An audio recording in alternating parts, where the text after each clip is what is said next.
Was the first time you were champion, was that from the Money in the Bank match that we had that you won, and then went on to cash it in? Was that the first time you were the champion? First time, and that, I remember Money in the Bank, I didn't want anything to do with it. That's right.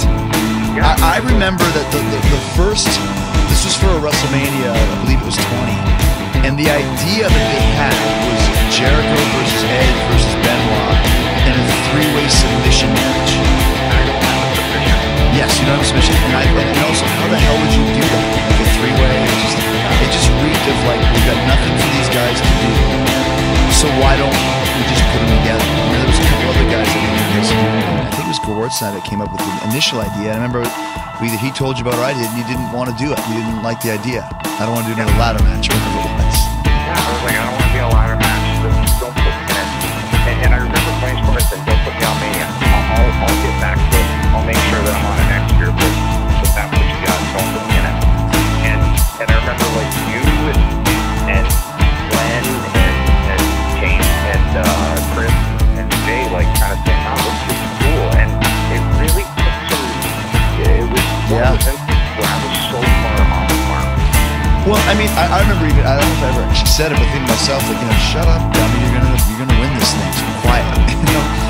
But I mean, that's, and then, like you said, it's funny, because I was talking to Steve Austin about this a couple weeks ago, and you felt it, I felt it. Sometimes when you get so, I don't even know what the word is, but you can't see the forest in the trees sometimes. I'm just saying, when you get an idea in your head, it's like, how the most stubborn son of a bitch ever, I don't care, like you said, take me off, I'm done. And it's from a point of caring, or maybe caring too much in a way, too. It's like, you not being able to kind of separate yourself from seeing what could be this opportunity and this amazing thing because it wasn't your idea. Right. Or because you didn't think of it, or because, like, I don't get it because it wasn't my idea. I don't understand it. I remember you and I at SummerSlam, when we had the 7-on-7 with the NXT, with Nexus. It was WWE Team versus Team Nexus.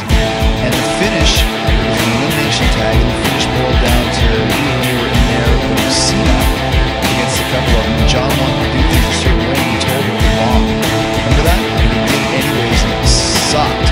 And then afterwards, he came over to us and said, I should have listened to you, but I wasn't seeing it that way. And sometimes you just don't see it that way. One of those things that sometimes you need to send to bed in order to go, oh. Yes, exactly. And that was one of those deals where he was adamant what he wanted to do. And I remember I was like, fine, I'm out of match by that point. Yeah, exactly. He wanted DDT, get DDT'd on the floor by Barrett, then kick out, and then beat them both. And you and I were like, that's the dumbest thing. That's just throwing it away for no reason. Anyways,